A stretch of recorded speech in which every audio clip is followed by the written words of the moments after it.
Hello guys, कैसे हैं आप सभी? बताइए जरा। आवाज आवाज सही से जा रही है? और सभी को good morning, very very good morning. और कैसे हैं आप सभी?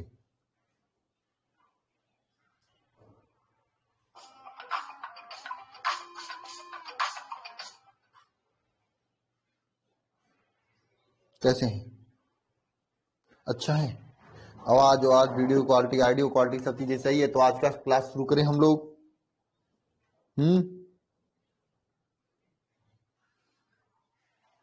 लेक्चर स्टार्ट करें आज का। बताइए। हाँ या ना? चलिए ठीक है। दो तीन क्वेश्चंस हैं जो कि आपको बताने हैं। पहली बात, जो कि एग्जाम में पूछे जाते हैं, क्वेश्चन के फॉर्म में आप सभी लिखे रहोगे तो आपके लिए बेनिफिट होगा। ठीक है, मैं बता रहा हूं, 1 मिनट रुकिए। नहा धोकर आए हो कि ऐसे ही आए हो? बताओ जरा, कौन कौन नहा धोकर आया है? कौन कौन ऐसे ही सुबह उठ उठ कर रजाई में बैठकर देख रहा है? कौन कौन नहा धोकर आया है? जरा बताओ तो सभी लोग। देखो, मैं नहा धोकर आया हूं। नहाकर। अरे, सब लोग कितने देर में झूठ बोल रहे थे। नहाकर जिम करके आए। नहाकर जिम किया जाता है, बिना नहाए जिम किया जाता है? सागर कुमार, नहीं आए हो? हाँ,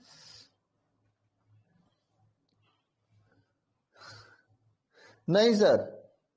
चलिए, सभी को जय मां सरस्वती, सभी को जय मां सरस्वती। ठीक है, जय मां सरस्वती सभी को।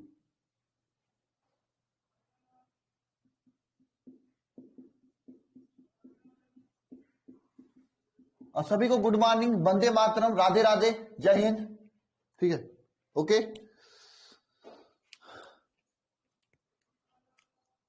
ठीक है, और सभी लोग आज का दिन का शुरुआत हमारे साथ कर रहे हैं। पूरे दिन मेहनत के साथ में पढ़ेंगे, पूरे दिन मेहनत के साथ में पढ़ेंगे, ये हमसे संकल्प लीजिए। ठीक है, और शुरुआत अच्छा है तो लास्ट भी अच्छा होगा। मेहनत से पढ़ेंगे, जो चीजें पढ़ा दी है उसकी रिवीजन करेंगे, कुछ नई चीजें पढ़ेंगे ना, और अपने हिसाब से मेहनत करेंगे। दूसरी बात, मैं आप सभी लोगों से कहना चाहता हूं कि आप सभी लोग अपने बोर्ड के, आपके बोर्ड के जो है वो ले लीजिए, जो पीछे प्रीवियस ईयर का पेपर आता है उसे सॉल्व करते चलिए डेली की डेली। जैसे मैं जो पढ़ा दिया हूं अभी तक उसको देखिए, हर साल का पेपर पलट लीजिए, देखिए उस वो क्वेश्चन आया है कि नहीं आया। क्वेश्चन आया तो आप कर पा रहे हो कि नहीं कर पा रहे हो। ठीक है, ये सभी चीजें देखिए आप लोग। साथ में आप लोग एक काम कीजिए, अगर आप करना चाहते हैं आगे तो एयरफोर्स में जो फिजिक्स पूछा जाता है, नेवी में जो फिजिक्स पूछा जाता है, इन दोनों का भी ले लीजिए previous year exam paper, previous year का पेपर, ताकि आपको आइडिया लगे कि जो पढ़ाया जा रहा हो रहा है कि नहीं हो रहा है। ठीक है, ओके, ये ले लीजिए सभी लोग। ठीक है, बुक के चक्कर में ज्यादा मत पढ़िए, जो पढ़ा दिया जा रहा है उसको पढ़िए। और एनसीईआरटी बुक आपको मैं बता ही दिया हूं ऐप पर कैसे लिखना है। स्टडी मटेरियल बैच में जाकर आप देख सकते हो, फ्री में एनसीईआरटी बुक, पूरा एनसीईआरटी बुक को अच्छे तरीके से देख सकते हो और तैयार कर सकते हो ना, बता दिया हूं ना। बिल्कुल, कोई बात नहीं वसंत गुप्ता। हाँ, तो एनडीए का भी फिजिक्स का प्रीवियस ईयर वाला पेपर उठा लीजिए, देखिए चैप्टर 1 से अभी तक आप जितना पढ़े उतने क्वेश्चन बन रहे कि नहीं बन रहे, कुछ नया क्वेश्चन कैसे आ रहे हैं, हो पा रहा है कि नहीं हो पा रहा है, कुछ आइडिया लगेगा ना। अभी तो आप लोग ज्यादा नहीं पढ़े हो, लेकिन जितना पढ़े उतना आप देखते चलो साथ साथ में, ताकि हाँ, एक आध घंटा लगेगा, देखते चलोगे ठीक रहेगा, समय पर्याप्त अभी आपके पास। दूसरी बात यह है कि आप सभी लोग, नहीं लेक्चर 5 6 का एक साथ दूंगा, क्योंकि उसमें अभी पूरा नहीं हुआ था ना, इसलिए मैंने नहीं दिया। ठीक है, ओके, समझे रोहित शर्मा? उस 5 और 6 दोनों एक में है, इसलिए मैंने सोचा कि 6 करा के ही दूंगा। ठीक है, इसके बाद आप लोग अपने अपने बोर्ड के आप सभी लोग क्या वो ले लीजिए, बोर्ड एग्जाम के जो प्रीवियस ईयर पेपर है। हाँ, मानता हूं कि इस साल का पेपर नहीं होगा उसमें, लेकिन इससे पहले का तो होगा, 2021 से पहले, 22 से पहले का तो होगा। बिल्कुल पंकज जी, आज एग्जाम है, जितने लोग जा रहे हैं उनके हमारे तरफ से बहुत बहुत बधाइयां, अच्छा करके आए, बेस्ट ऑफ लक सभी को। ठीक है ना, आप लोगों ने जो मेहनत किया इसी तरह से आप लोग भी अगले साल जाओगे। ठीक है, उससे पहले आपको बहुत अच्छा अपने आप को बनाना है। हाँ, मॉडल पेपर के चक्कर मत पड़ो रोहित शर्मा, मॉडल पेपर से कोई मतलब नहीं है, आपको प्रीवियस ईयर पेपर लेना है, पीवाईक्यू लेना है, प्रीवियस ईयर क्वेश्चन पेपर को लेना है। ठीक है, और ये प्रीवियस ईयर क्वेश्चन पेपर किसका किसका लोगे? आप ले लोगे अपने बोर्ड का ले लेना, और नेवी का ले लेना, एसएसआर ए ले लेना, नेवी एसएसआर ए का ले लेना। ठीक है, एक मिनट, नेवी एसएसआर ए का ले लेना, ठीक है, और एनडीए का ले लेना, और एयरफोर्स का ले लेना, और साथ में बीएचयू सीयू सीईटी जो पेपर का थी, सीयू सीईटी जो पेपर का थी, इसका भी ले लेना, जिसे आप लोग ग्रेजुएशन करते हो ना बीएचयू से, बीएचयू वगैरह से, या केंद्रीय यूनिवर्सिटी जैसे इलाहाबाद से हो गया, पटना से हो गया, जेएनयू से हो गया, डी यूनिवर्सिटी से हो गया, इन बड़े बड़े यूनिवर्सिटी के एक साथ कंबाइंड एग्जाम होते हैं, सीयू सीईटी के नाम से होता है, ठीक है, तो सीयू सीईटी का ले लेना,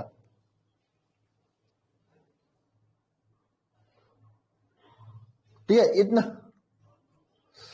इतना लोगों का इतना पेपर ले लेना, ठीक है, इतना पेपर ले लेना प्रीवियस ईयर का, और जैसे चैप्टर बाय चैप्टर में पढ़ा रहा हूं करते जाना, सभी लोग करते जाना, आपको दोबारा कोई कोचिंग पकड़नी नहीं होगी फिजिक्स केमिस्ट्री मैथ में, ठीक है, या बायो में, चीजें एकदम स्मूथली चलेगा अगर आप इस बैच में ज्वाइन हो चुके हो तो।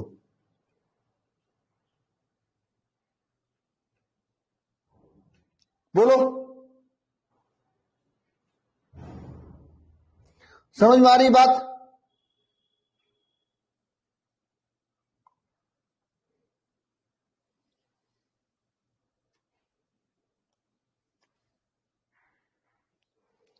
ये मुझे भी पता, सागर कुमार पेपर लीक हो गया आपके यहाँ का, मुझे भी पता चला है, ठीक है, तो ये सभी चीजें ले लेना, ठीक है। और दूसरी बात मैं सभी से बताना चाहता हूं, आज की यह जो शिखर बैच का डेमो क्लास है, लास्ट डेमो क्लास है, ठीक है, इसके बाद आपको डेमो क्लासेस नहीं मिलेंगी, पूरी क्लासेज ऐप पर होंगी इसके बाद की, ठीक है। चैप्टर 1 का लास्ट डेमो क्लास आज है, 5 से 6 लेक्चर मैंने डेमो के रूप में दिया है, जिसको भी जुड़ना है आज ही फोन करके जुड़ जाना, ठीक है, ये बात समझ लेना सभी लोग। अब लेट करोगे तो आखिर पीछे पीछे जाओगे ना आप, और इन सभी चीजों का जो मैंने बताया, इन सभी चीजों का पेपर वगैरह भी ले लेना, ठीक है। लास्ट क्लास नहीं है, अभी इसमें बहुत समय लगेगा, कि आज लास्ट डेमो क्लास है शिखर बैच का, ये मैं कह रहा हूं। मंजू जी, कल वाला और आज वाला दोनों का एक ही साथ मेरे कंबाइन था, इसलिए मैंने आज दूंगा उसको, ठीक है, मैंने बता दिया,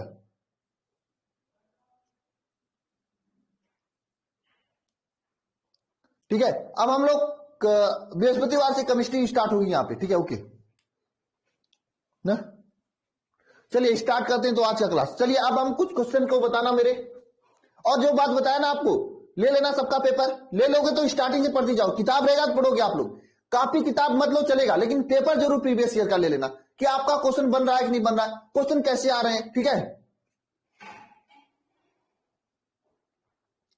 ओके। चलिए स्टार्ट करते हैं आज की क्लास, ठीक है। उससे पहले कुछ क्वेश्चन है, देखिए सभी लोग बताइए क्वेश्चन का जवाब, क्वेश्चन का जवाब बताइए सभी लोग। किसी विद्युत द्विध्रुव के कारण निरक्षीय स्थिति में वैद्युत क्षेत्र क्या होता है, ये आपको बताना है। क्वेश्चन नंबर 2 आपको बताना है, क्या विद्युत द्विध्रुव किसे कहा जाता है,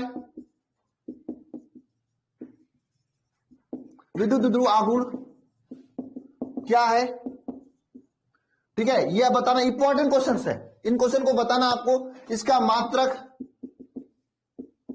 विमा, ये दोनों चीज आपको बतानी है इसकी। क्वेश्चन नंबर 3 लिखिएगा सभी लोग, क्वेश्चन नंबर 3 लिखिएगा, बताइए क्वेश्चन का जवाब।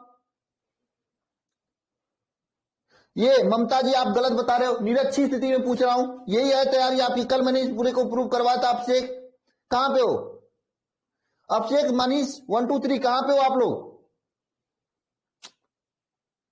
कल मैंने इसे प्रूव कराया था, निरक्षीय स्थिति और अच्छी स्थिति नो कराया था, जरूर सही, निरक्षीय स्थिति में केपीआर क्यूब होता है, बिल्कुल, आप लोग कंफ्यूज नहीं हुए, नहीं तो कुछ लोग कंफ्यूज 2 केपी लिख देते। देखिए मैंने कल बताया था कि अच्छी स्थिति में 2 केपी अपान आर क्यूब होता है, निरक्षीय स्थिति में केपी अपान आर क्यूब, ठीक है, यही होता है ना, बात समझ में आई। आज हम लोग इसको प्रूव करेंगे, इसको केपी अपान आर क्यूब वाले को प्रूव करेंगे, ओके, समझ में आई बात, बहुत अच्छा। राधा मलिक, एंजल प्रिया, सुमित पांडे, मिथिलेश कुमार, 1 2 3, ओके। आप सही लिखे थे अब से, वैसे ही आपको मैंने कंफ्यूज किया ताकि आप गलत लिख दो, ठीक है। ऐसा करता रहता हूं मैं क्लास में, ऐसा करता रहता हूं क्लास में।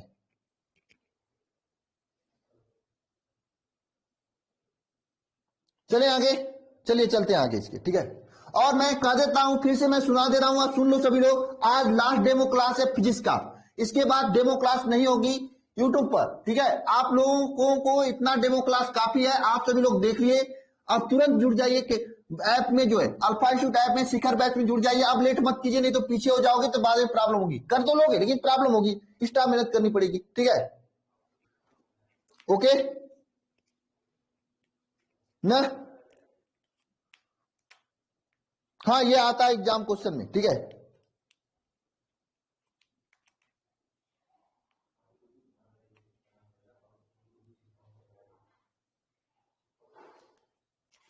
चलिए स्टार्ट करते हैं आज के इस लेक्चर को, ठीक है।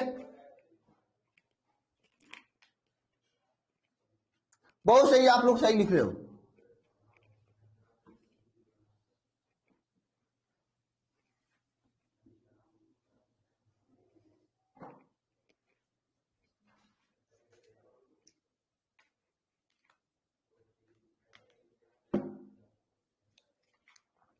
लिखा ना, नीरज रेखा पर स्थित किसी बिंदु पर वैद्युत क्षेत्र की तीव्रता।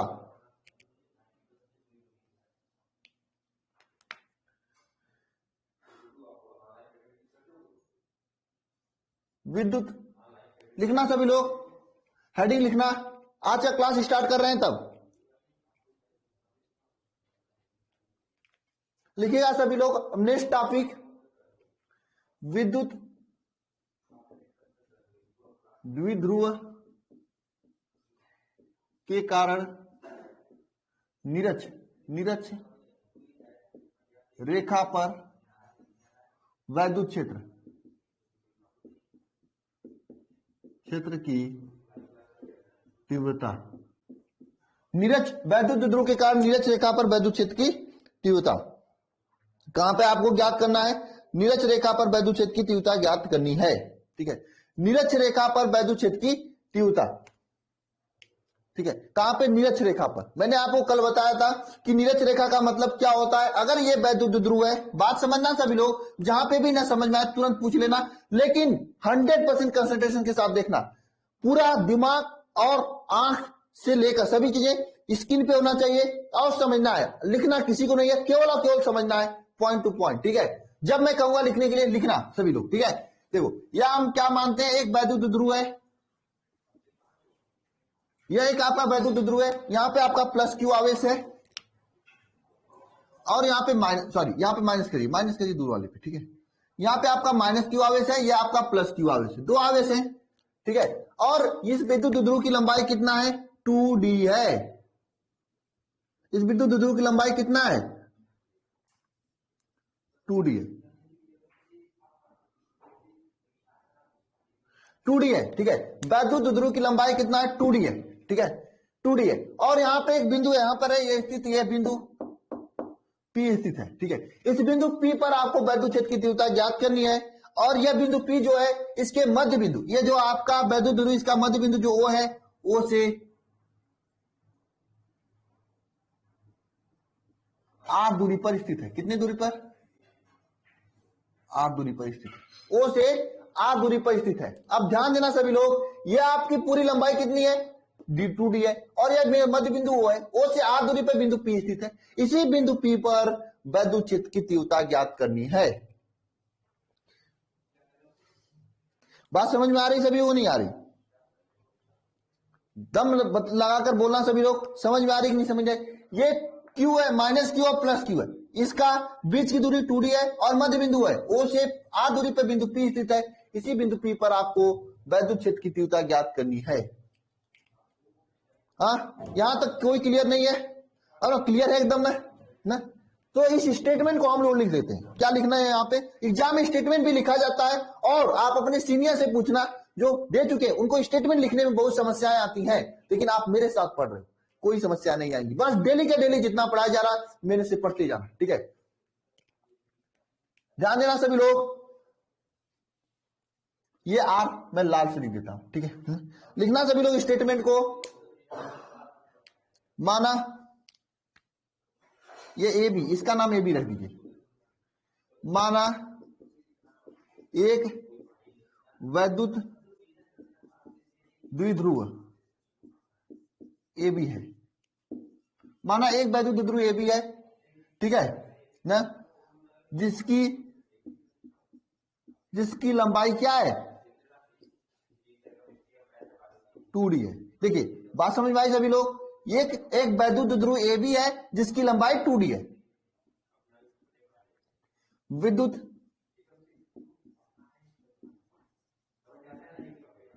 विद्युत द्विध्रुव, जो ये वैद्युत द्विध्रुव है, इसका मध्य बिंदु क्या है, वो है, इसका मध्य बिंदु क्या है, ओ है। इसका मध्य बिंदु क्या है, ओ है। इसका मध्य बिंदु ओ है। ओ से मध्य बिंदु, ओ से मध्य बिंदु, मध्य बिंदु ओ से आर दूरी पर एक बिंदु P स्थित है। एक बिंदु निरक्ष में बिंदु P स्थित है, ठीक है। बात समझ में आई। एक वैद्युत द्विध्रुव ए बी है जिसकी लंबाई 2d है, और विद्युत द्विध्रुव के मध्य बिंदु O से r दूरी पर एक बिंदु निरक्ष में P स्थित है। मध्य बिंदु O से r दूरी पर एक निरक्ष में बिंदु क्या स्थित है, O स्थित है। लिख लोगे, बताओ लिख लोगे, हाँ लिख लोगे। बहुत अच्छा राधा में लिखो, देखो आगे आगे चल रही है, बहुत अच्छा राधा। लिख लोगे या नहीं लिख लोगे, क्या लिखना है आपको। माना ए बी, माना एक वैद्युत द्विध्रुव क्या है, ए बी है, जिसकी लंबाई क्या है, 2d है, और विद्युत द्विध्रुव के मध्य बिंदु O है, इसका मध्य बिंदु है, और मध्य बिंदु से O से r दूरी पर बिंदु P स्थित है, जो कि निरक्ष में स्थित बिंदु P है। हो गया कंप्लीट, खल्लास। चलिए अब ध्यान देना,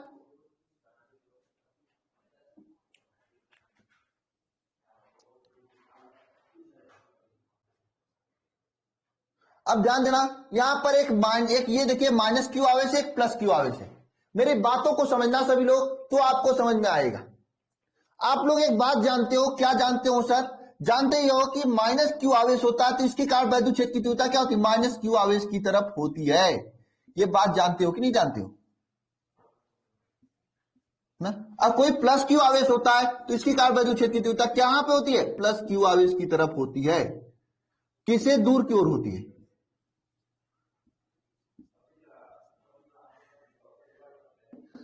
ये माइनस क्यू आवेश है, माइनस क्यू के कारण वैद्युत क्षेत्र की तीव्रता क्या होती है, माइनस क्यू की ओर होती है। ये जानते हो कि नहीं जानते हो, मैंने बताया था आप लोगों को, नहीं जानोगे तो पीछे के लेक्चर को देख लेना, मैंने समझाया था आपको। जानते हो ना, जानते हो, बिल्कुल ठीक है, बहुत अच्छा। आप जानते हो तो ध्यान देना, यहां पे मैं रेड से दिखा रहा हूं। ये देखिए बिंदु ए से यह बिंदु P स्थित है, इस बिंदु P पर हम लोग वैद्युत क्षेत्र की तीव्रता दिखाने वाले हैं ये। और इस विद्युत क्षेत्र की तीव्रता का दिशा क्या होने वाला है, जरा बताना सभी लोग। यही तो दिशा होने वाली है, यही थी,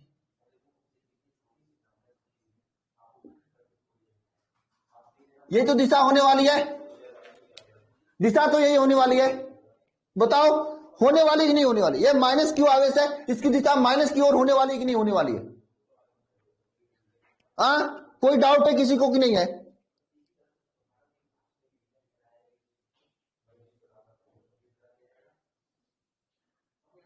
बताओ पवन यादव, होगा कि नहीं होगा,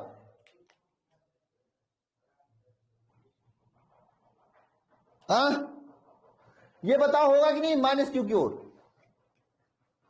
नो प्रॉब्लम, जस्ट इसका उल्टा। मैं इसको ऊपर वाले को मिटा देता हूं हेडिंग को, ताकि आप लोगों को समझने में अच्छा आसानी हो। ये देखिए यहाँ पे प्लस क्यू आवेश उपस्थित है, ये आपका प्लस क्यू आवेश है। इस प्लस क्यू आवेश का इस बिंदु P पे वैद्युत क्षेत्र की तीव्रता किस साइड में होगी और कहां पे होगी, ये बताना। प्लस क्यू से दूर की ओर होगी, ऐसे होगी, ऐसे होगी कि नहीं होगी। अरे हाँ या ना बताओ, दूर की ओर होगी, इस तरह से दूर की ओर होगी। यहां पे देखिए नीला वाले से मैं दिखा रहा हूं आपको, ये दूर की ओर होगी, ठीक है। ये आपका पास की ओर होगी, ठीक है। बात समझ लेना, बात को समझना सभी लोग, समझने योग्य बातें। हाँ, क्या फिर से ध्यान नहीं दिए राहुल आप? मैंने बताया यहां से कि प्लस क्यू होता है, प्लस क्यू का वैद्युत क्षेत्र की तीव्रता दूर की होती है। ये प्लस क्यू उसके बाद इसे होगी, माइनस क्यू से ऐसे होगी। हाँ, बताया था नहीं बताया था? ओझा जी बताओ, ममता कुमारी बताओ। तो क्या फिर से इसमें बताना है? स्लो स्लो पढ़ाओ फिर से। ये आपकी वैद्युत क्षेत्र की तीव्रता कैसे होगी? दूर की ओर होगी। इसको मैं अच्छा से लगा दूं, बना दूं ताकि अच्छा लगे।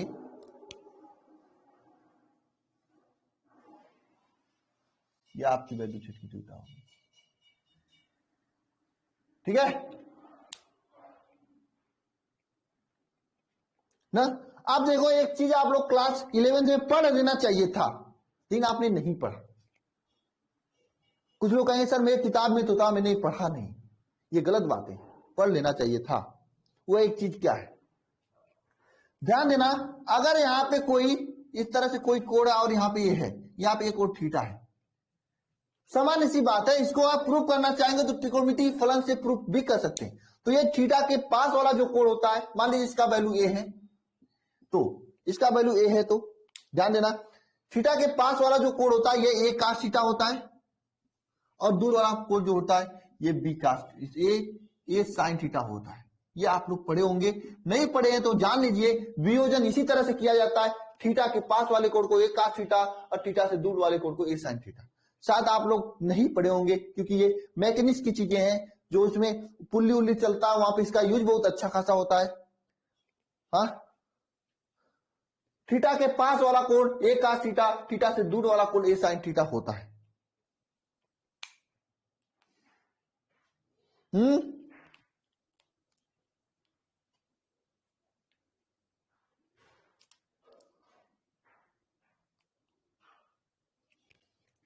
नहीं पढ़े तो याद कर लो अभी, थीटा के पास वाला कोण ए cos थीटा, थीटा से दूर वाला कोण ए sin थीटा होता है। अभी भी काम देगा, आगे भी काम देगा, ठीक है। तो ध्यान देना, यहां पे मानते हैं कि वैद्युत क्षेत्र की तीव्रता ये जो प्लस क्यू के कारण वैद्युत क्षेत्र की तीव्रता जो है ये माइनस क्यू के कारण जो लगी है, यहां पे E1 लगी है, ये E1 है, क्या है E1 है, और इस प्लस क्यू के कारण ये वैद्युत क्षेत्र की तीव्रता E2 है, ठीक है E2 है। यह E1 है और यह E2 है, मान लेते हैं, लिख लेना यहां पे, माना वैद्युत क्षेत्र की तीव्रता, ठीक है, प्लस क्यू के कारण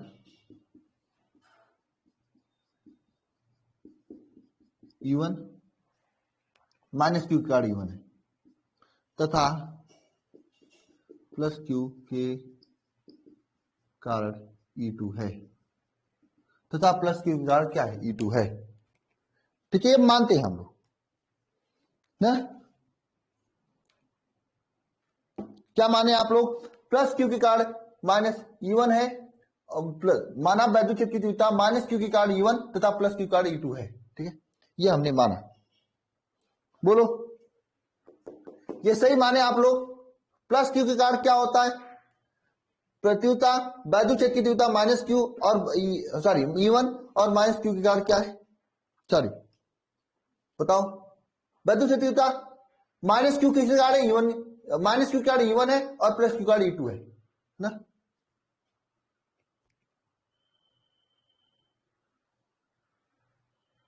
मान लेना इस बात को, ठीक है। माइनस क्यू किसके कारण E1 के कारण है और प्लस क्यू किसके कारण E2 के कारण है, ठीक है। अब देखना यहां पे, अब क्या होगा, यहां पे क्या होगा, अब हमें यहां पे परिणामी वैद्युत क्षेत्र की तीव्रता ज्ञात करनी। तो यहां से कुछ चीजें आपको याद करनी पड़ेंगी और समझनी पड़ेंगी, कुछ चीजें आपको यहां पर याद भी करनी पड़ेंगी और समझनी भी पड़ेंगी। यहां पे ध्यान देना, इसकी परिणामी वैद्युत क्षेत्र की तीव्रता क्या होगा, ये आपका ग्रीन से दिखाई दे रहा है, ये होगा ना, इस साइड होगा। इसका अगर वियोजन करेंगे तो यहां पे देखो इस तरह से वियोजन होता है इसका, ये और आपका ये, ठीक है, इस तरह से वियोजन होता है। बहुत ही इंपॉर्टेंट चीजें हैं, एक बार में नहीं समझ में आती हैं, इसको समझने की कोशिश करना। इस तरह से वियोजन होता है। मैं सबसे पहले ऊपर वाले को उठाता हूं, ऊपर वाले को उठाता हूं और यहां पे बनाता हूं, ये वाला यहां पे बनाता हूं, तब आपको समझ में आएगा। ये बात समझना, समझ में आ जाएगा, बस समझने की खेल है। ये एक मिनट, ये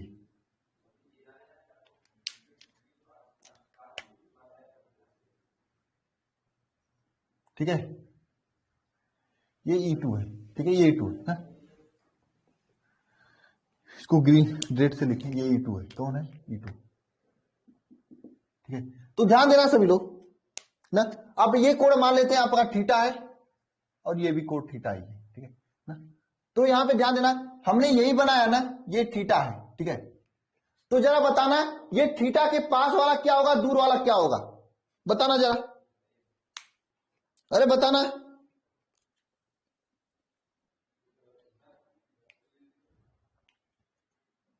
बताऊंगा अनुराग जी, एग्जाम में क्वेश्चन कैसे बनता है, अभी बताऊंगा मैं। पहले बताओ जो मैं बता रहा हूं ये समझ में आया कि नहीं आया, ये बताना। ये थीटा के पास वाले को क्या कहेंगे, E2 cos थीटा कहेंगे, क्या कहेंगे, E2 cos थीटा। और थीटा से दूर वाले को क्या कहेंगे, E2 sin थीटा कहेंगे, कहेंगे कि नहीं कहेंगे, बताओ, समझ में आया बात को।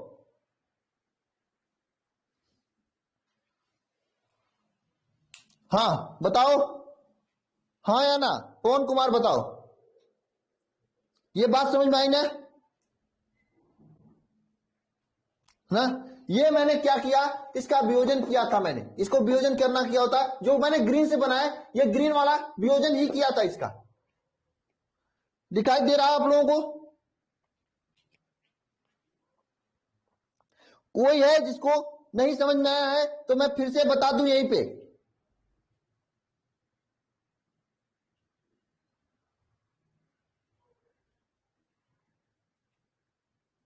समझ में आ गया सभी को ना, नो प्रॉब्लम, सभी लोग लिखो नो प्रॉब्लम लिखो सभी लोग।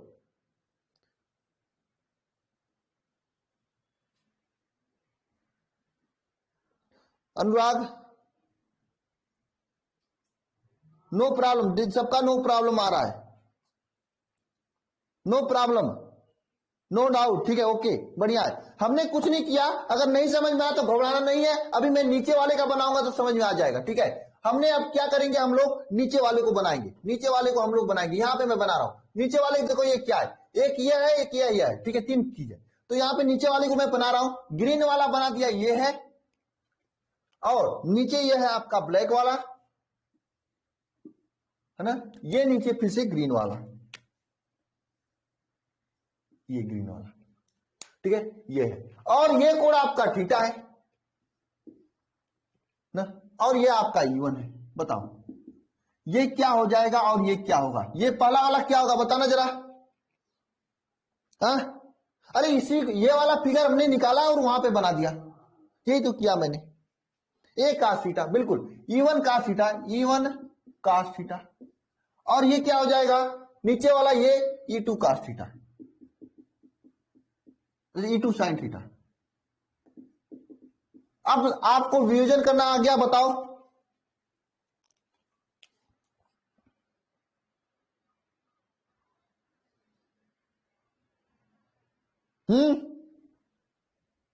क्लियर है सभी को। हमने कुछ नहीं किया, इसके ऊपर का फिगर निकाला और यहां पे बना दिया, और इसके नीचे का फिगर उठा के यहां पे रख के बना दिया।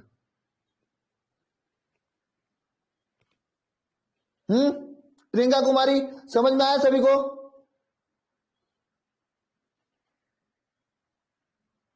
बहुत अच्छा, मुझे खुशी है कि आप लोगों को एक बार में समझ में आ गया। हाँ हाँ, सबका हाँ हाँ आ रहा है, मुझे खुशी है कि सभी को एक बार में समझ में आ गया है, मैक्सिमम लोगों को। ये आप लोगों की मेहनत है, मेरी मेहनत नहीं है, इसका मतलब आप लोगों का दिमाग बहुत ही तेज है, आप लोग इसी तरह से मेहनत करते रहो, आपको फायदा जरूर होगा, जरूर होगा। आप इसी तरह से मेहनत करते रहो।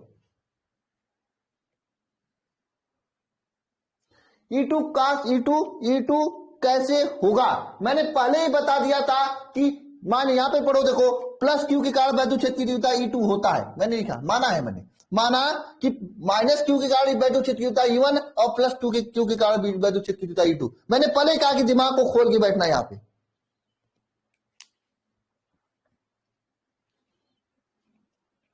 मैंने अजय साहनी, मैंने यहां पे बताया कि अजय साहनी आप लेट आ रहे हो, यही मुझे बुरा लगता है।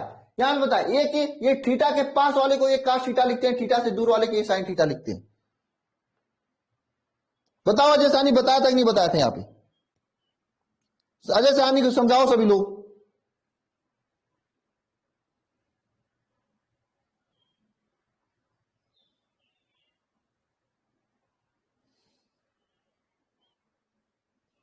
हाँ, समझ से आते नहीं हो आप लोग। चलो आगे चलते हैं हम लोग। अब कुछ नहीं है, अगर इतना समझ में आ गया आपको, कुछ नहीं है। हम लोग क्या करते हैं, जो हम लोग फाइनल निकला उसको लिख देते हैं बस। देखो हम लोगों को जो फाइनल प्राप्त हुआ, जैसे यहां पे क्या प्राप्त हुआ, ऊपर वाले फाइनल E2 cos थीटा प्राप्त हुआ, यहां पे E2 cos थीटा लिख देते हैं ना? और नीचे वाले को क्या प्राप्त हुआ, फाइनल नीचे वाले को प्राप्त हुआ है क्या, E2 sin थीटा प्राप्त हुआ, नीचे वाले पे E2 sin थीटा लिखते हैं, ब्लैक से लिखेंगे, ब्लैक से E2 sin थीटा।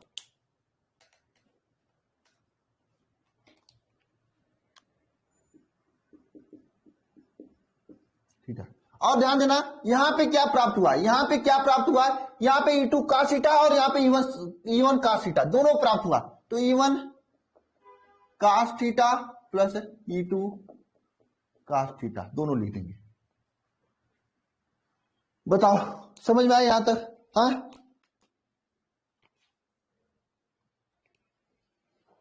आप एक बार बंद करके खोलो, युवराज दिखाई देने लगेगा, सबको दिखाई दे रहा, आपको नहीं दिखाई दे रहा, तो इसका मतलब आप में प्रॉब्लम होगा।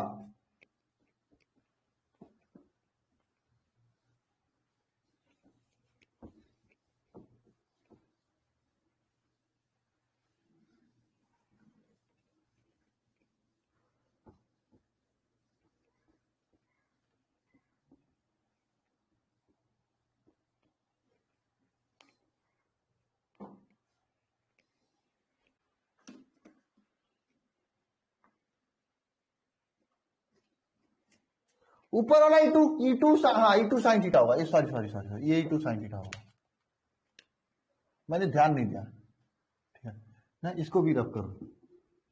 अब इसके आगे देखो, आप सभी लोग पाइथागोरस का प्रमेय पढ़े हो क्या? पाइथागोरस का प्रमेय पढ़े हो सभी लोग? बताओ, पाइथागोरस का प्रमेय पढ़े हो? हाँ, क्या होता है जरा बताना सभी लोग, बताना जरा सभी लोग। अच्छा एक बात ध्यान देना सभी लोग, ये पूरी लंबाई 2D है, ओ इसका मध्य बिंदु है, तो इसकी दूरी क्या हो जाएगी, D हो जाएगी, इसकी भी दूरी D हो जाएगी, ये होगी ना, दोनों का DD दूरी होगा ना। जरा बताना पाइथागोरस प्रमेय के हिसाब से इस AP की लंबाई क्या होगी, लिखना सभी लोग पाइथागोरस प्रमेय से।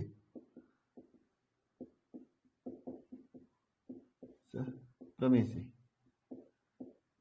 से देखो क्या है, ये आपका त्रिभुज बन रहा है AP,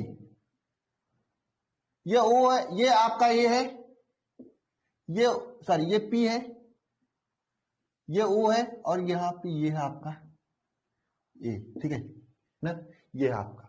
पाइथागोरस प्रमेय से क्या होगा बताना, ये AO है और OP है, दोनों है, बताओ क्या होगा, इसकी दूरी D है, इसकी दूरी R है, तो ये AP की दूरी क्या हो जाएगी बताना जरा। पाइथागोरस प्रमेय के हिसाब से लंब का स्क्वायर, कर्ण का स्क्वायर इज इक्वल टू लंब का स्क्वायर प्लस आधार का स्क्वायर, ये होता है ना पाइथागोरस प्रमेय के आधार पे। हाँ बहुत अच्छा, कर्ण क्या है यहाँ पे AP है, AP का स्क्वायर इज इक्वल टू लंब का स्क्वायर, मतलब लंब क्या है R है, तो R का स्क्वायर प्लस आधार क्या है D का स्क्वायर ना, ये हो जाएगा। बोलो इसी तरह से अगर इस त्रिभुज में निकालोगे तो BP की लंबाई भी इसी तरह से हो जाएगा, BP is equal to BP square is equal to क्या हो जाएगा, आर का स्क्वायर प्लस डी का स्क्वायर। हो जाएगा नहीं हो जाएगा, ये दोनों चीजें हो जाएंगी कि नहीं हो जाएंगी, बताओ बताओ।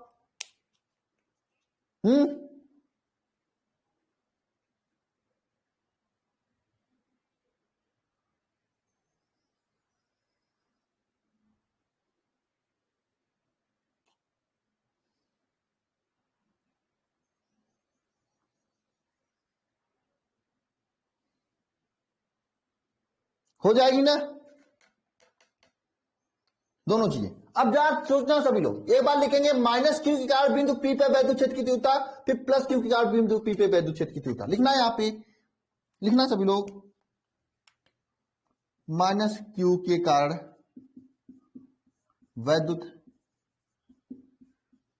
क्षेत्र की तीव्रता, माइनस क्यू के कारण वैद्युत क्षेत्र की तीव्रता, माइनस क्यू के कारण वैद्युत क्षेत्र की तीव्रता क्या होगा बिंदु पी पे, बताना जरा क्या होगा। E1 इज इक्वल टू क्या हो जाएगा, के क्यू अपान ये दूरी एपी का स्क्वायर, एपी का स्क्वायर ये हो जाएगा ना, E1 का वैल्यू हो जाएगा नहीं हो जाएगा ना। इसी तरह प्लस क्यू के कारण वैद्युत क्षेत्र की तीव्रता क्या हो जाएगी, प्लस क्यू के कारण वैद्युत क्षेत्र की तीव्रता, प्लस क्यू के कारण वैद्युत क्षेत्र की तीव्रता क्या हो जाएगी, E2, E2 is equal to क्या हो जाएगा, के क्यू अपान बीपी का स्क्वायर। हो जाएगा नहीं हो जाएगा, अरे माइनस क्यू लिखो या मत लिखो कोई मतलब नहीं निकलेगा, ठीक है, क्यू तो क्यू परिणाम लिया जाता है, ठीक है समझे प्रियंका, हो जाएगा ना दोनों। अब आपको पता है एपी की, एपी क्या है बीपी क्या है, एपी क्या है, AP square is equal to R square plus D square है, तो एपी इज इक्वल टू क्या हो जाएगा बताओ, तो एपी इज इक्वल टू क्या हो जाएगा बताना, यहां पे बताना, तो एपी इज इक्वल टू यही हो जाएगा ना, under root R square plus D square ना, इसी तरह बीपी इज इक्वल टू हो जाएगा under root R square plus D square, ये हो जाएगा बोलो। तो यहां पे लिखना सभी लोग, K Q upon under root R square plus D square, यहां पर भी लिखना सभी लोग, K Q upon under root R square plus D square, ठीक है का होल स्क्वायर, का होल स्क्वायर। तो ये क्या निकल के आएगा बताओ, ये निकल के आएगा K Q upon R square plus D square, ये आएगा। इसका वैल्यू क्या निकल के आएगा, K Q upon R square plus D square, ये वैल्यू आएगा। दोनों आएगा कि नहीं आएगा बताओ, आएगा कि नहीं आएगा, हाँ या ना, हाँ ये दोनों वैल्यू आएगा। अब हम लोग क्या करते हैं, यहां पे बहुत ही अच्छा चीजें हैं यहां पे जो लिखेंगे हम लोग, नीचे दिखाई नहीं दे रहा है, मैं इसको ऑफ कर देता हूं, अब तो दिखाई दे रहा है, हाँ हो गया इतना, इसके आगे मैं देखते चलता हूं, ध्यान देना यहां पे। अब ध्यान देना सभी लोग, क्या है ध्यान देना सभी लोग, देखो यहां से E1 का वैल्यू देखो क्या है, K Q upon R square D square, यहां पे E2 का वैल्यू क्या है, K Q upon R square D square ना। स्पष्ट है कि दोनों यहां पे E1 is equal to E2 है, इज इक्वल टू E, स्पष्ट है, स्पष्ट है ना, देखो क्या स्पष्ट है, K Q upon R square D square, K Q upon R square D square, दोनों का वैल्यू समान है कि नहीं है बताओ, यस सर है कि नहीं बताना, हाँ या ना,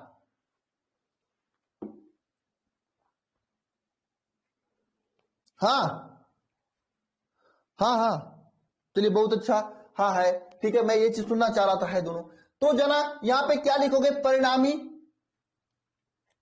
लिखना सभी लोग, परिणामी वैद्युत क्षेत्र की तीव्रता, परिणामी परिणामी वैद्युत क्षेत्र की तीव्रता, परिणामी वैद्युत क्षेत्र की तीव्रता क्या होगी, यहां पे ध्यान देना, E इज इक्वल टू क्या हो जाएगी, E इज इक्वल टू क्या हो जाएगी, यही E1 cos theta plus E2 cos theta क्या हो जाएगी, E is equal to E1 cos theta plus E2 cos theta, ठीक है। अब यहाँ पे स्पष्ट कि E1 बराबर E2 बराबर E है, यानी E1 बराबर E2, तो यहाँ पे लिख सकते हो E is equal to E cos theta plus E cos theta. स्पष्ट है कि यहाँ पे हम लिख सकते हैं 2E कास थीटा। बताओ।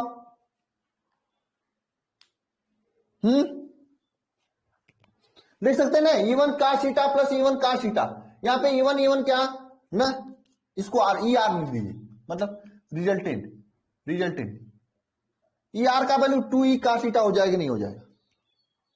बताओ बताओ। हाँ हो जाएगा, यस सर हो जाएगा। हाँ चलिए बहुत अच्छा। तो ध्यान देना सभी लोग, ध्यान देना सभी लोग, ध्यान देना सभी लोग। अब हम लोग क्या करेंगे, अब जरा बताना इस त्रिभुज से काश थीटा का वैल्यू क्या होगा।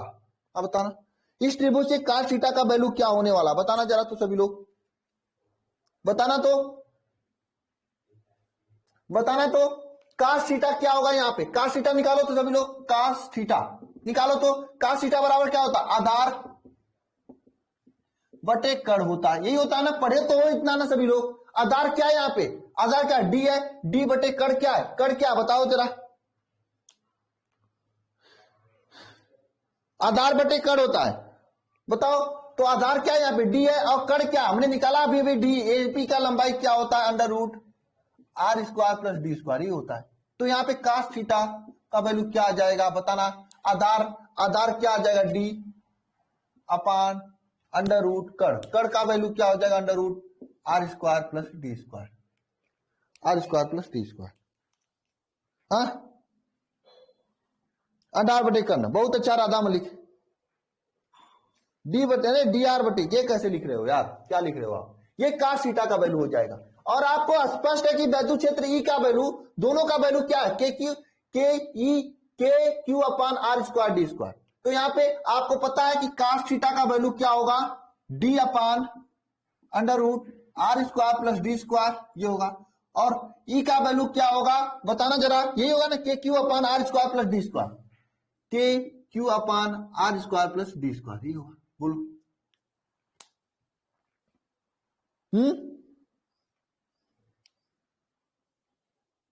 है ना, होगा कि नहीं, हाँ या ना, हाँ बहुत अच्छा। तो ध्यान देना यहाँ पे हम रखते हैं वैल्यू को, चलो रखते हैं। E R is equal to क्या हो जाएगा, E R is equal to क्या हो जाएगा,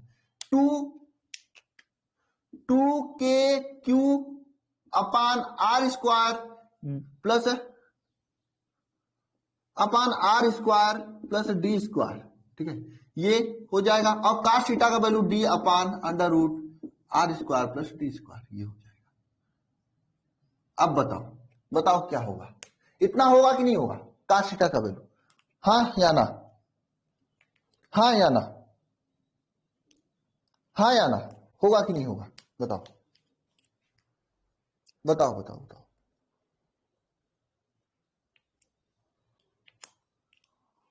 हाँ बहुत अच्छा, हाँ हाँ हाँ बहुत अच्छा। ध्यान देना यहाँ पे आप सभी लोग, एक चीज आप लोग पढ़े होंगे क्या, अगर a के पावर n होता है और दूसरे a के पावर m होता है तो a के पावर n प्लस m हो जाता है। ये पढ़े हो कि नहीं पढ़े हो, बताओ, ये पढ़े हो कि नहीं पढ़े हो, a के पावर m और a के power n is equal to a power m plus n हो जाता है कि नहीं, बताओ बताओ, ये हो जाता है कि नहीं, a के पावर n प्लस a के power m is equal to a power n plus m, हाँ पढ़े हो कि नहीं पढ़े हो। तो हम यहां पे लिख सकते हैं क्या, इसको भी हम लिख सकते हैं, क्या लिख सकते हैं कि यहां पर r प्लस डी के, आर स्क्वायर प्लस डी के पावर 1 है, और यहाँ पे आर स्क्वायर प्लस डी के पावर डी स्क्वायर के पावर 1/2 है, ये आप लोग जानते हैं। तो यहाँ पे क्या हो जाने वाला है, R square plus D square के पावर 1 प्लस 1/2, जैसे यहाँ पे m प्लस n हुआ है, यहाँ पे 1 प्लस 1/2 होगा, तो यहाँ पे क्या हो जाएगा इसका वैल्यू 3/2 हो जाएगा। अरे हाँ या ना, हो जाएगा कि नहीं हो जाएगा, बताओ, ये r के पावर 3/2 हो जाएगा कि नहीं हो जाएगा।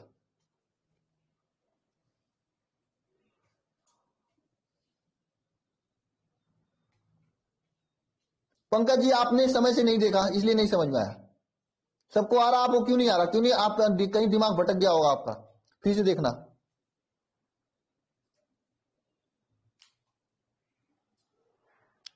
सुषमा कुमारी, बात समझ में आई?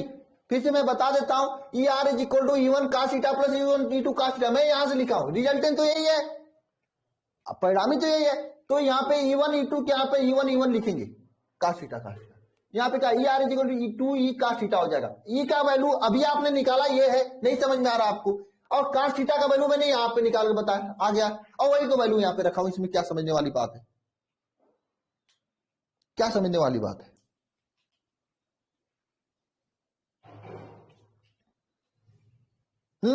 चलो बहुत अच्छा, नो प्रॉब्लम। तो हम डायरेक्ट यहां पे लिख दें R square plus D square power 3/2 लिख दें। बताओ, मैंने बताया ना, अगर ए के पावर, यहाँ पे ए के पावर है आपका A1 और दूसरे के पावर 1/2 है, तो दोनों का जब गुणा करेंगे तो घात जुड़ जाएगा, ए पावर क्या हो जाएगा 1 + 1/2 हो जाएगा। यहाँ पे क्या आ जाएगा, ए की पावर 3/2 हो जाएगा।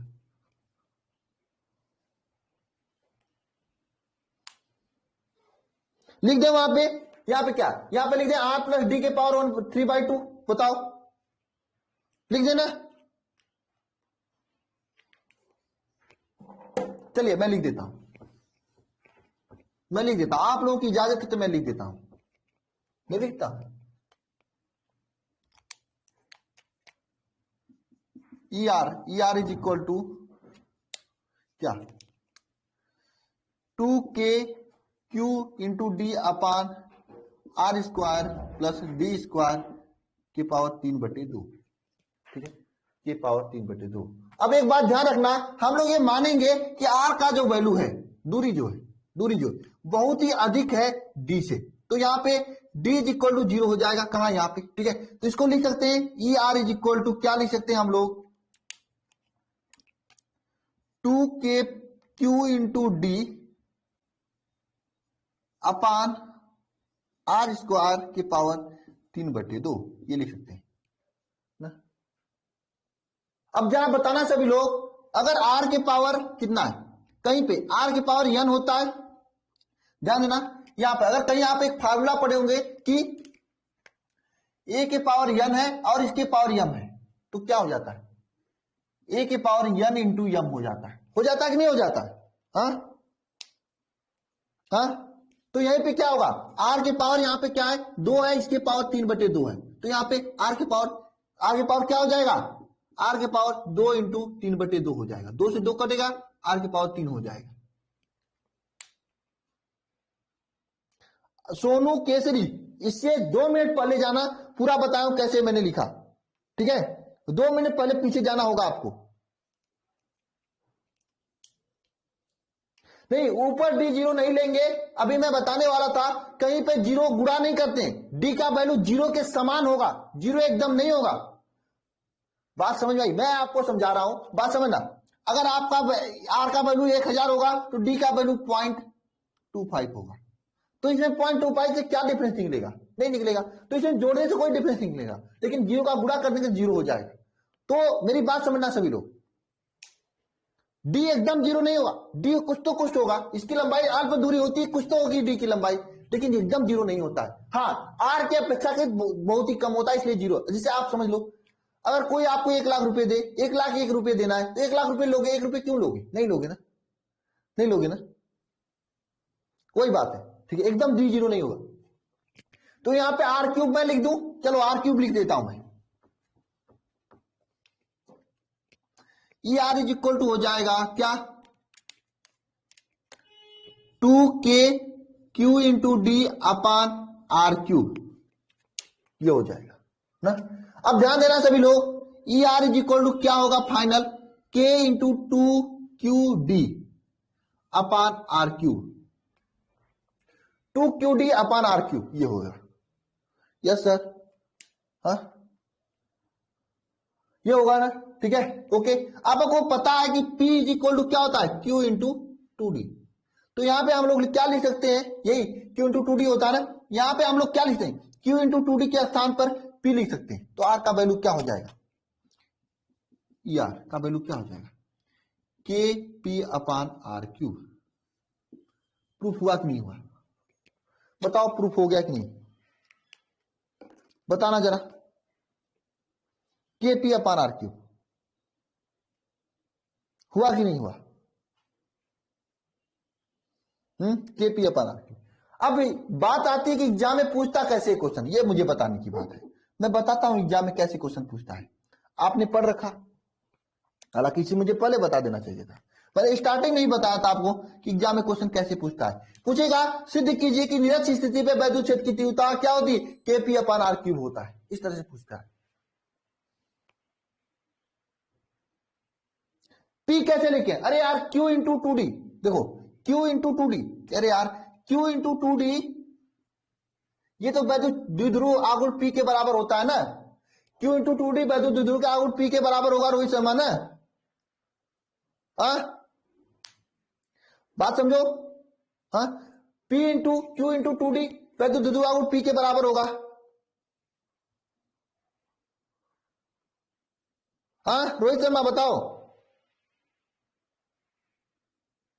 तो वही तो लिखा हूं मैं। अब यार जब P Q into two D बराबर पी होता है तो टू क्यू डी नहीं लिख सकता बराबर पी नहीं लिख सकते क्या? लिख सकते हैं ना, आगे पीछे तो हो ही सकता है। भूल गए थे, पढ़ाई नहीं हो रही है, भूल गए थे, पढ़ाई नहीं हो रही थी। हाँ बताओ, समझ में आया कि नहीं आया? समझ में आया कैसे कैसे कराया? मैं एक एक स्टेप समझ में आ गया है, बताओ। अब के यहां पे अपना नाम मान रखना है 1/4 पाई तो उसका वैल्यू आ जाएगा, क्या आ जाएगा वैल्यू आपके सामने है। नो प्रॉब्लम, कर लोगे, नोट्स बना रहे हो सभी लोग ना, रब करें इसको।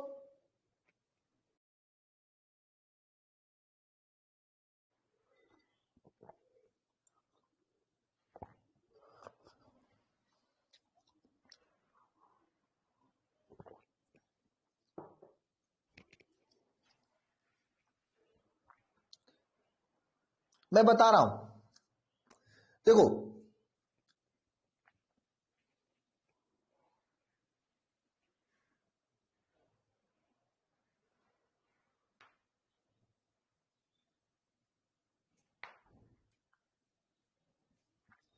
सर 2QD,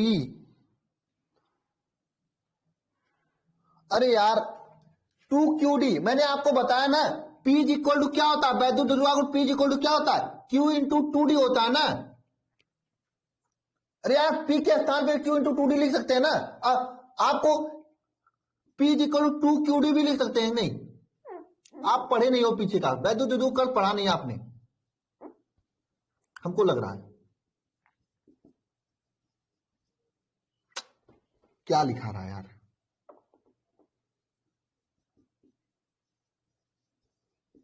बोलो लिख सकते हैं ही नहीं लिख सकते हैं? हाँ आप स्टार्टिंग से पढ़े नहीं हो ठीक से, वही तो लिखा हूं 2KP अपान आर क्यूब।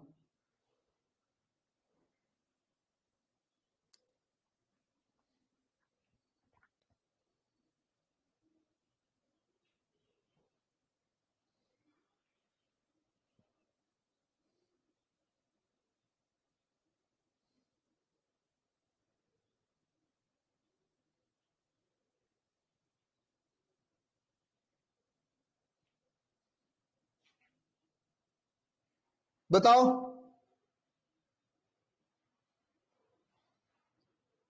अब मैं आपको बताता हूं यहां से क्वेश्चन कैसे बनता है एग्जाम में, बहुत ही अच्छे अच्छे क्वेश्चन बनते हैं। रब करता हूं,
देखो क्वेश्चन कैसे बनता है एग्जाम में, लिखो सभी लोग। अच्छा एक बात आप लोग समझे हो कि अक्ष पर, ई अक्ष पर क्या होता है, अक्ष पर क्या होता था, 2kp अपान आर क्यूब था, और ई निरक्ष बिंदु पर क्या था, kp अपान आर क्यूब। ठीक है, ये था ना। अगर कभी कभी एग्जाम में क्या होता है, इस तरह से पूछता है कि सिद्ध कीजिए कि वैद्युत क्षेत्र की तीव्रता वैद्युत ध्रुव के आघूर्ण के कारण अक्ष पर तथा निरक्ष पर का दुगुना होता है, समझे। यानी ई अक्ष इज इक्वल टू, जब एग्जामिनर को अच्छा खासा आपको खटवाना होगा ना, इज इक्वल टू ई निरक्ष, इस तरह से आपको पूरा प्रूव करने के लिए करेगा। तब इसमें आपको दोनों प्रूव करना पड़ेगा, अक्ष वाला भी निरक्ष वाला भी आपको प्रूव करना पड़ेगा कि दोनों के दोनों होते हैं।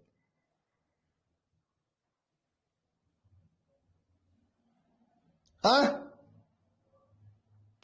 ये एग्जामिनर कभी कभी आपको ज्यादा मेहनत करवाना होगा उसको ना, ऐसे ही क्वेश्चन पूछ लेता है, ऐसे ही पूछता है क्वेश्चन, ऐसा ही क्वेश्चन पूछ लेता है।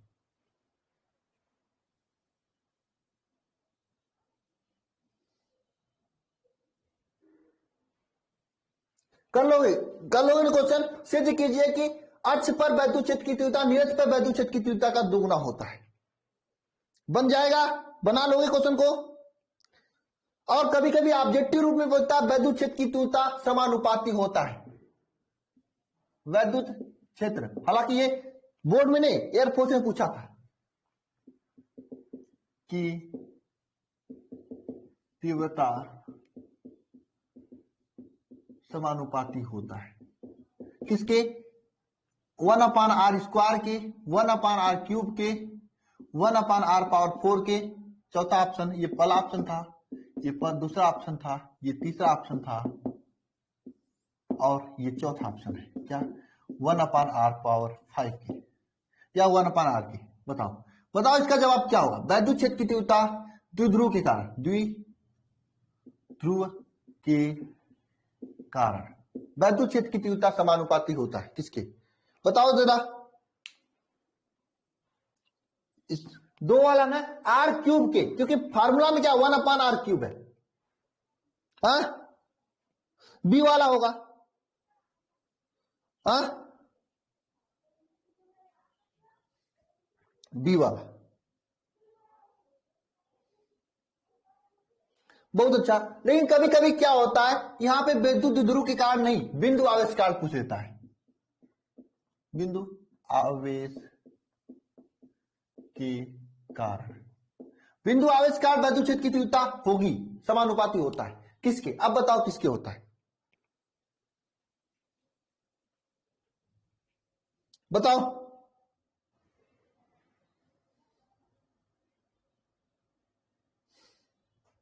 डी वाले कौन है, आर पावर 1/r की होती है, कौन कहता है 1/r की होती है। देखो बिंदु आवेश के कारण वैद्युत क्षेत्र की तीव्रता इज इक्वल टू क्या होता है, KQ/r² होता है ना, तो r² क्या होगा, नंबर 1 सही होगा। तो एक ही क्वेश्चन से दो क्वेश्चन कैसे एग्जामिनर बनाता है, ये आप देख लो। एग्जाम में कभी कभी तो ऐसे पूछ लेता है, सिद्ध कीजिए कि अक्ष पर वैद्युत क्षेत्र की तीव्रता निरक्ष पर वैद्युत क्षेत्र की तीव्रता का दोगुना होता है, तो दोनों आपको प्रूव करना होगा। अगर आपसे एग्जाम में इस तरह से क्वेश्चन पूछता है कि सिद्ध कीजिए कि अक्ष पर वैद्युत क्षेत्र की तीव्रता क्या, 2kp/r³ होता है, तो आपको एक ही पूछना होगा। हाँ, तो आपको यही वाला लिखना होगा। हाँ बोलो, यही वाला लिखना होगा तब आपको।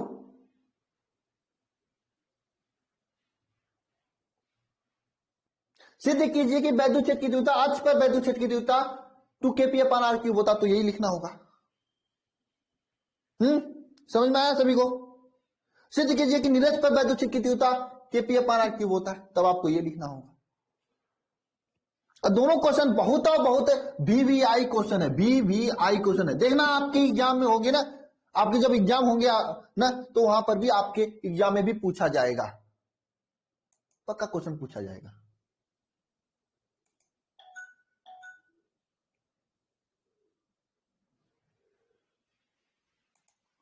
पक्का किसी न किसी सेट में ये दोनों क्वेश्चन में से एक क्वेश्चन पक्का पूछा जाएगा, देख लेना एग्जाम के पेपर को, देख लेना सभी लोग। पक्का, मतलब कई सेट होते हैं, कहीं न किसी सेट में पक्का पूछा जाएगा इस दोनों क्वेश्चन में से एक क्वेश्चन, अच पर निरच पे। नहीं होगा तो ऑब्जेक्टिव रूप में केवल फार्मूला पूछ लिया जाएगा। बहुत ही इंपॉर्टेंट दोनों क्वेश्चन है। कर लोगे दोनों की नहीं, बना लोगे कि नहीं दोनों, बताओ, बना लोगे कि नहीं दोनों? एक बार करके अपने से प्रैक्टिस करना, एक बार बनाना खुद से, ठीक है ना। और ऐसा ऑब्जेक्टिव क्वेश्चन पूछेगा तब पर भी बना लोगे आप लोग।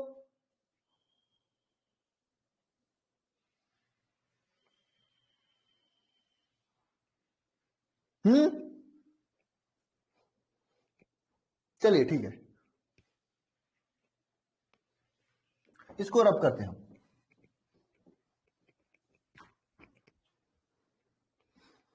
अब आगे चलते हैं।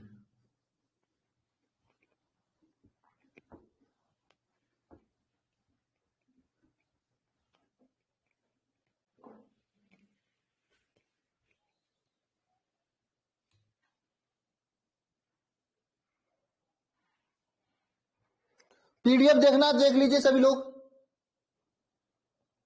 पीडीएफ।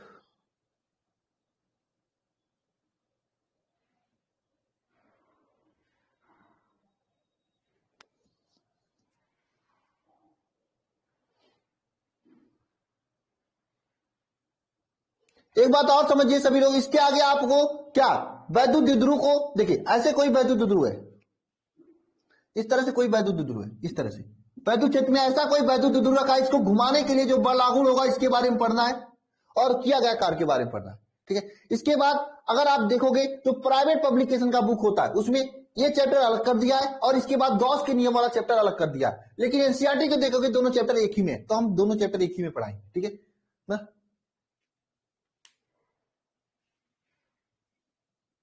समझे? ओके,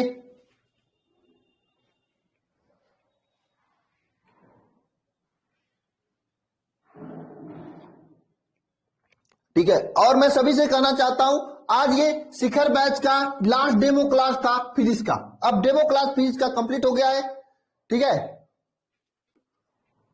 हाँ, राज जी आप सही कर रहे हो कमेंट। लास्ट डेमो क्लास था, कंप्लीट हो चुका, पूरी क्लासेज ऐप पे चलने स्टार्ट हो जाएंगी सेम टाइम पर, ठीक है। जिसको भी जुड़ना है आज भर में जुड़ जाना, क्योंकि मैंने डिस्काउंट भी जो हुआ था केवल 50 बच्चों के लिए हुआ था, तो भी आज कंप्लीट हो नहीं जाना वाला है, ठीक है। तो दोनों चीजें हैं। देखो मैं बता दे रहा हूं, पूरी साल का फी जो है, हालांकि 1999 है, इसमें आपको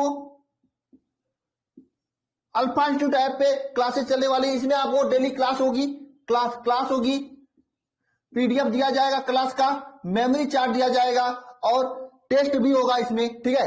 मेमोरी चार्ट, पीडीएफ, टेस्ट, ये सभी चीजें होंगी, आपको पूरी तरह से कराया जाएगा पूरी साल। नंबर 1, ठीक है। सबसे महत्वपूर्ण चीज memory chart, chapter wise chapter memory chart, जो जिसमें आपको 2 ही पेज में पूरी चैप्टर को कंप्लीट कर सकते हो, पहली चीज।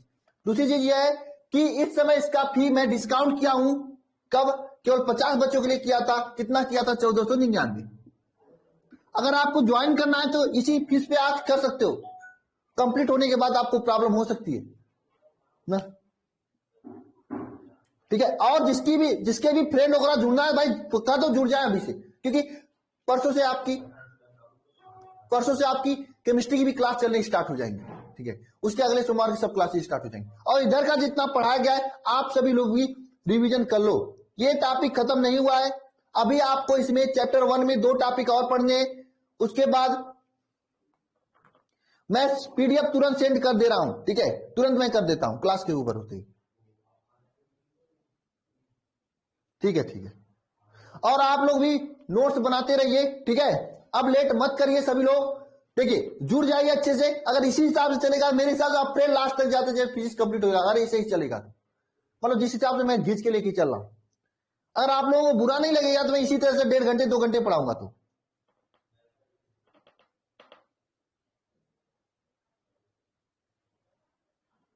पूरा पढ़ाया जाएगा, इंग्लिश स्टोरी से लेके पूरी चीज, पूरा सिलेबस, ग्रामर से लेके स्टोरी तक पूरा,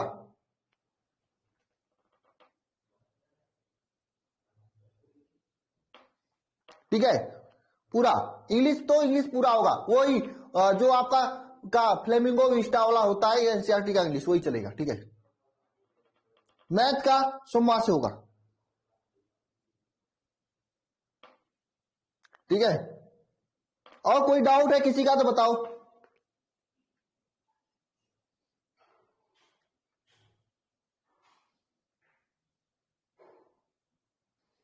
बायोलॉजी का भी मैथ के साथ ही स्टार्ट होगा।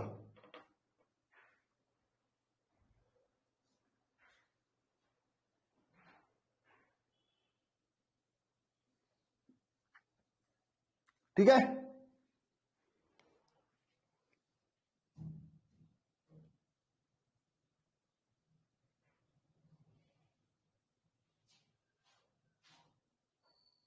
वो रेनबो जहां चलता है उसको कराएंगे सर ना, वो हमारे अधिकार क्षेत्र में नहीं है।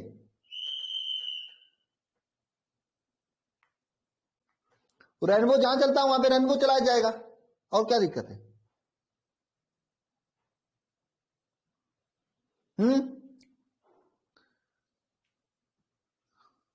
बस प्रोज मतलब स्टार्टिंग का ही जो होता है वही चेंज होगा ना, और क्या चेंज होगा।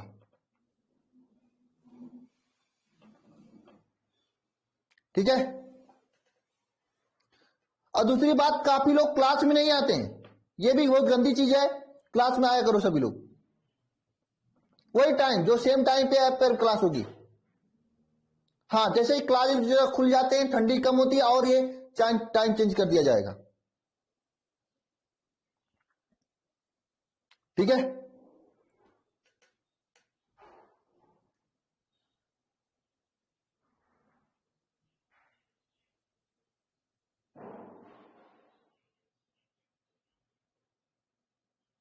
हाँ, इंग्लिश में ग्रामर पहले सभी लोग देखो, ग्रामर एक ऐसी सब्जेक्ट है जो आपको एनडीए, एयरफोर्स, नेवी इसमें भी काम देने वाला है, तो ग्रामर पे फोकस ज्यादा करेंगे हम लोग।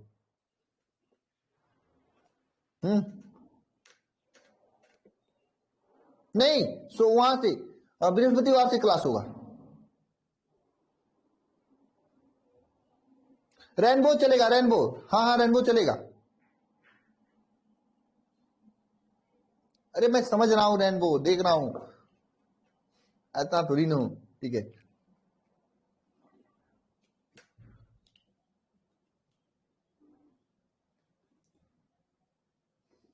जानता हूं मैं, इससे पहले भी क्लास चली है। ठीक है। अरे रेनबो ऐसे कैसे कहते हो, 2002, पहले तो नाम सही से रखा करो आप लोग। ठीक है, पूरा इंग्लिश चलेगा, टेंशन नहीं लेना आपको। ठीक है, जो भी आपका इंग्लिश है चलेगा। मैं जानता हूं कहाँ पे क्या पढ़ाया जाता है। ठीक है, सर बहुत ही अनुभवी हैं, सर ही पढ़ाएंगे। ठीक है ना। हमें भी खाना खाना है भाई, हम भी खाना खाएंगे। गुड बाय सभी को, सुषमा कुमारी गुड बाय। ठीक है, ओके। ठीक है, तो जिसको भी जुड़ना है सभी लोग जुड़ जाना, आज भर लास्ट डेट है। ओके ना, चलिए मिलते हैं नेक्स्ट क्लास में सभी को। चैप्टर 1 का डेमो क्लास कंप्लीट हो गया है यहाँ पे, और अब ऐप पर क्लासेस चलेंगी इसके आगे की। ठीक है, ओके, बाय सभी को।